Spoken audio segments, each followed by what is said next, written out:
everyone, my name is Charmaine Kaungka, a second-year office management student from ICC BACOOR.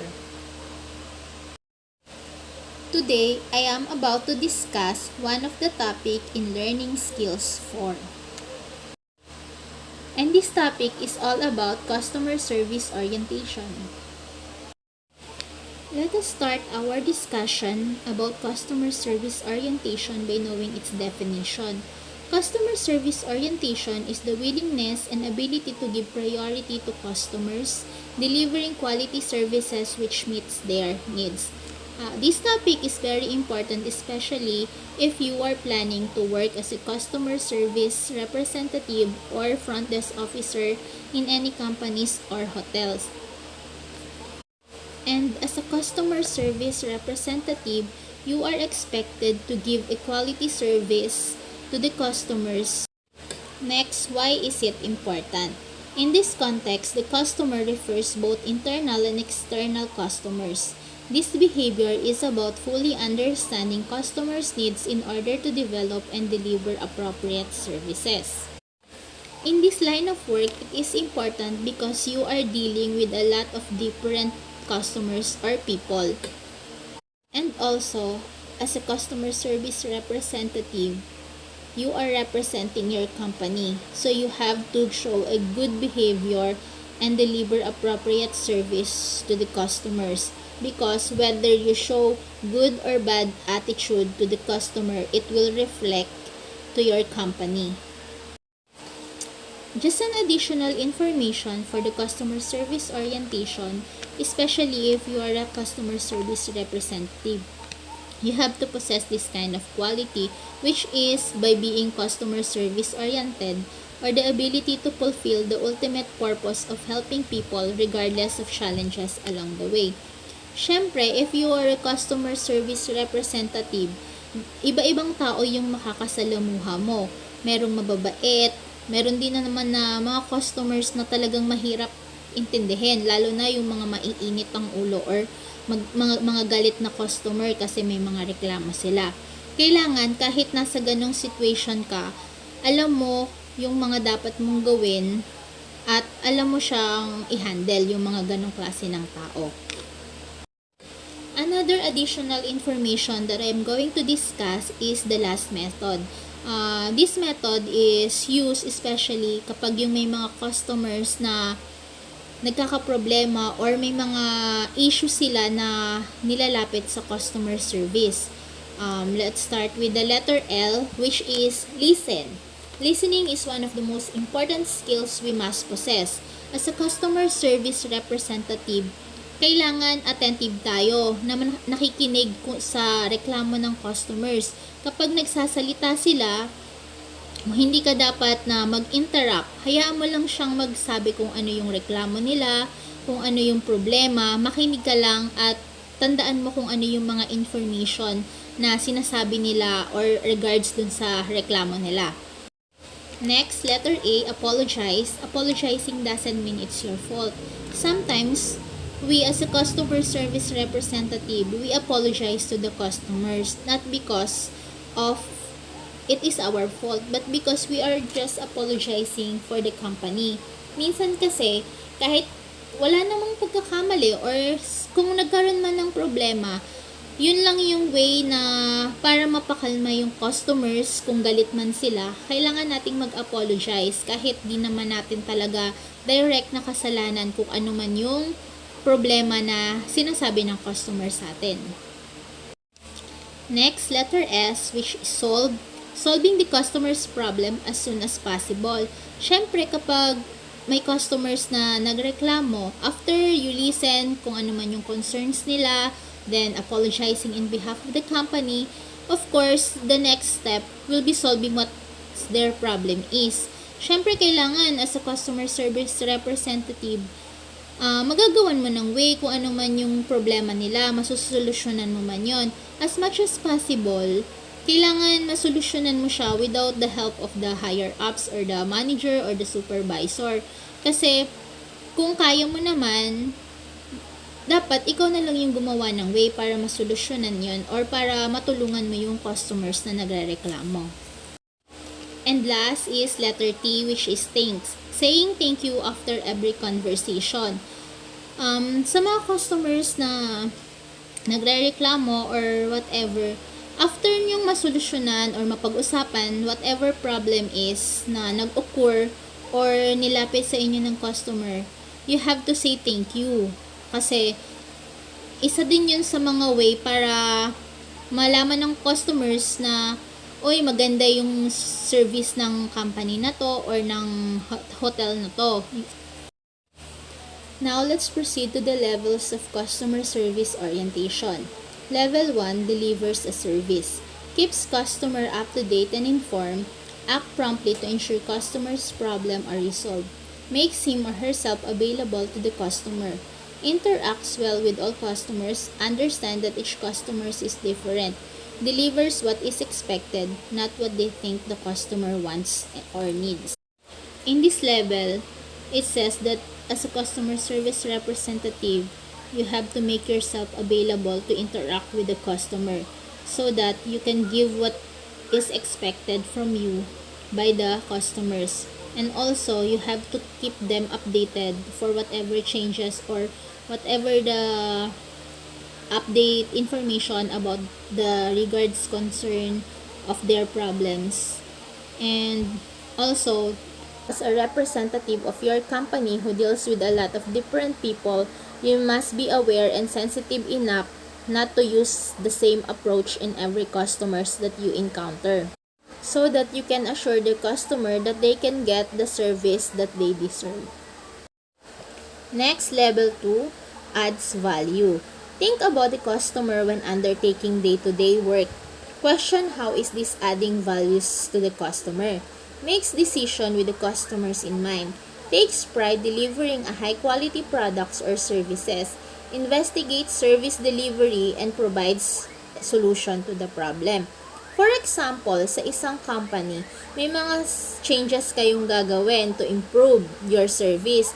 Kailangan, bago nyo siya gawin, isipin nyo muna kung magiging beneficial ba to sa company nyo, kasi kung magugustuhan ba to ng mga consumers or ng customers. Then, kasi dahil sila yung market ng business natin, kaya kailangan sila yung nasa top priority natin. Lagi din nating i-check yung quality ng service natin, kung namimit ba natin yung quality na deserve ng mga customers natin. Tsaka kung may problema man, dapat agad-agad nating masusolusyonan yon.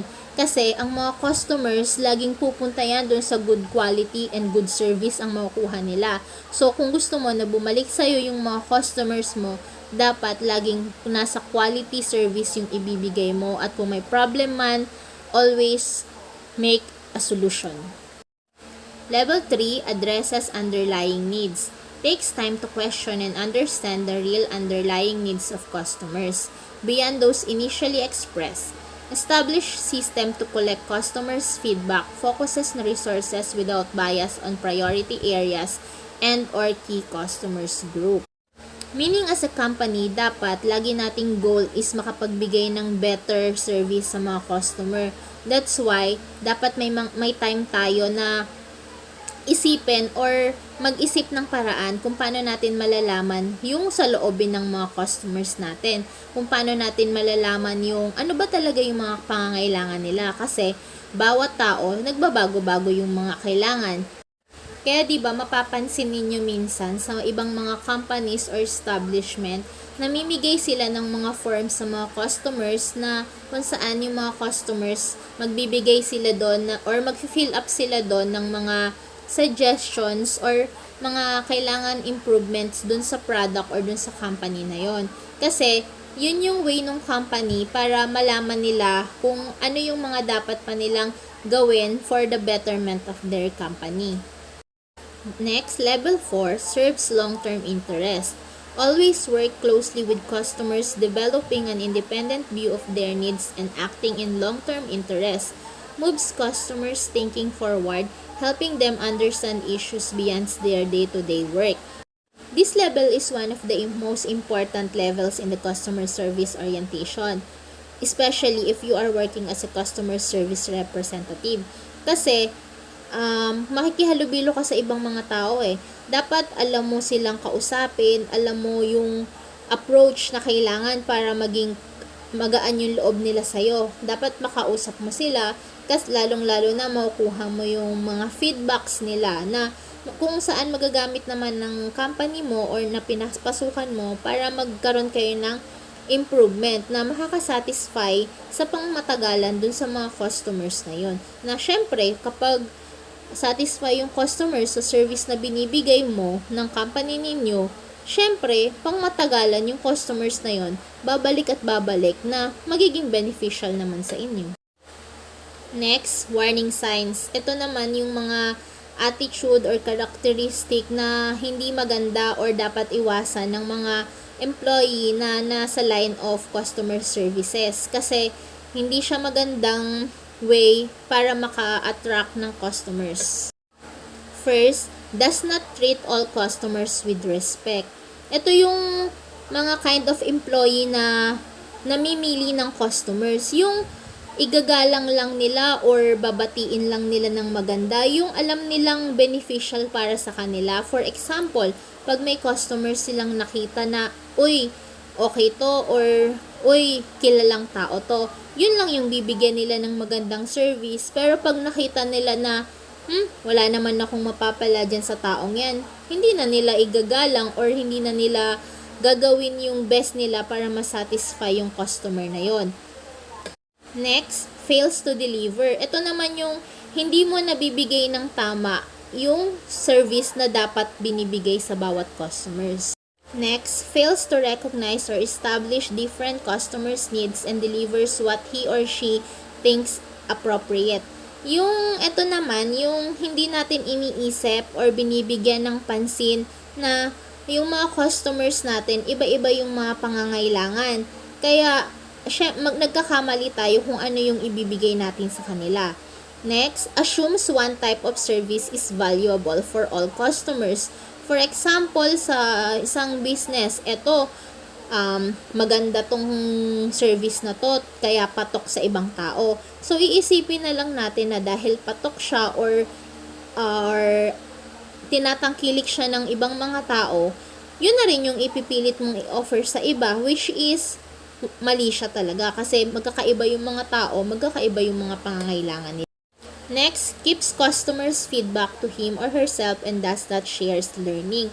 Ito yung may feedback nga yung customers, may sinasabi siya na kailangang improvement or suggestion, pero hindi mo naman ina-actionan or hindi mo naman sinasabi dun sa dapat makakaalam para ma-improve yung company or yung product na ino-offer ninyo. Kaya wala ding nangyayari. Hindi rin nasusolusyonan kung ano yung sinasabi ng customers nyo.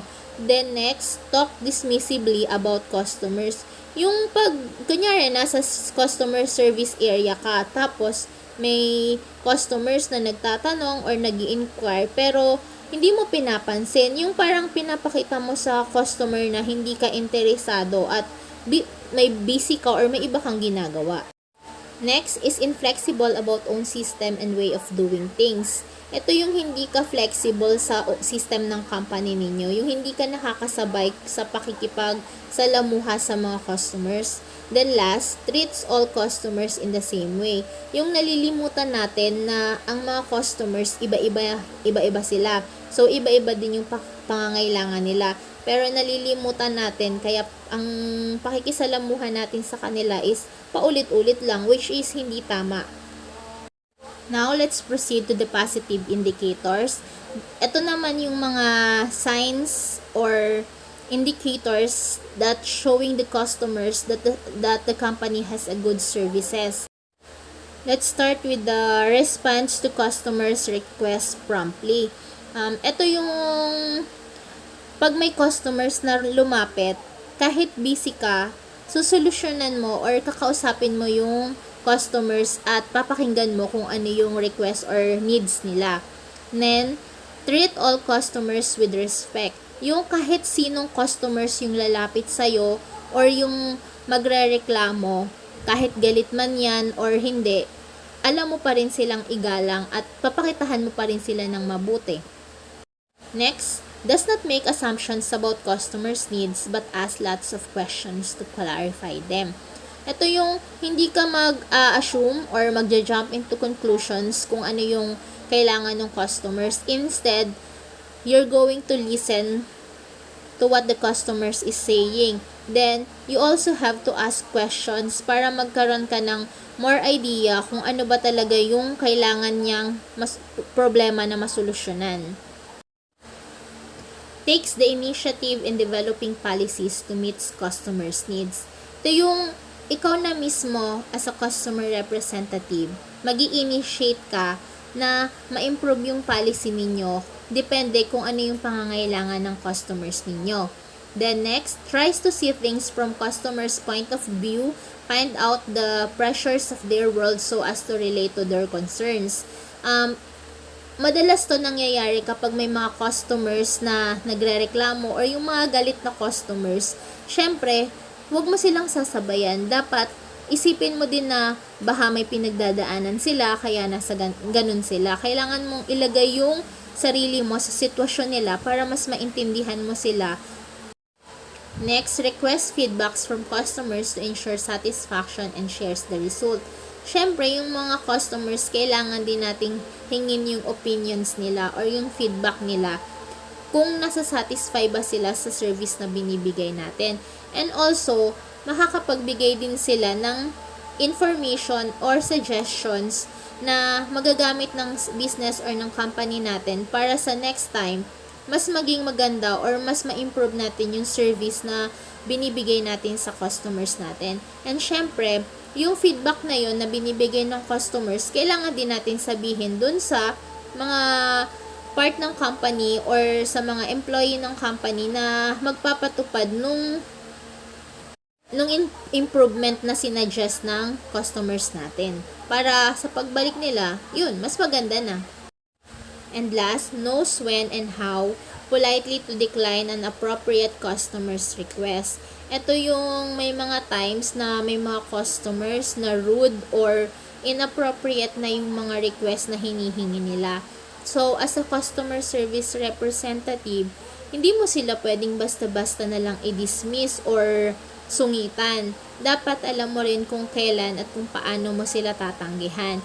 But before that, dapat makinig ka muna sa kanila. Then, saka mo sabihin yung mga ano lang yung pwede at hindi mo pwedeng gawin, pero in a nice way, para naman hindi lumabas na nambabastos ka ng customers. So, that's the warning signs and positive indicators of customer service orientation. And that's end my discussion. I hope you learned something from me. But please continue to watch the video for the example of good and bad customer service. And that's all. Thank you. Hi, welcome to Heritage. How can I? Okay, thanks. Let's see, so you're returning? I couldn't find where to return. I need a replacement. That's fine, I can help you here. I'm sorry to hear you had a problem. We'll take care of it right away. Can you tell me what happened? Well, I was coming off your lot and everything was fine. When a customer is unhappy, let them tell their story. They want to feel they've been heard and that somebody cares. The car started shaking. Then ask questions that help you guide them to a solution. So the steering didn't feel quite right, but you were still able to control the car? Well, just barely. I mean, I... Control your own emotions. Instead of taking it personally, stay calm and focus on solving the problem. It often helps to find something you can agree with. This shows your willingness to work with the customer to solve the problem. Someone should have told me that your lot would be closed. Yes, I'm sorry about that. We weren't expecting you back before the lot reopened, but it would have been good to mention it just in case. No kidding. Well, let me see what I can do, because I'm sure we can make this right for you.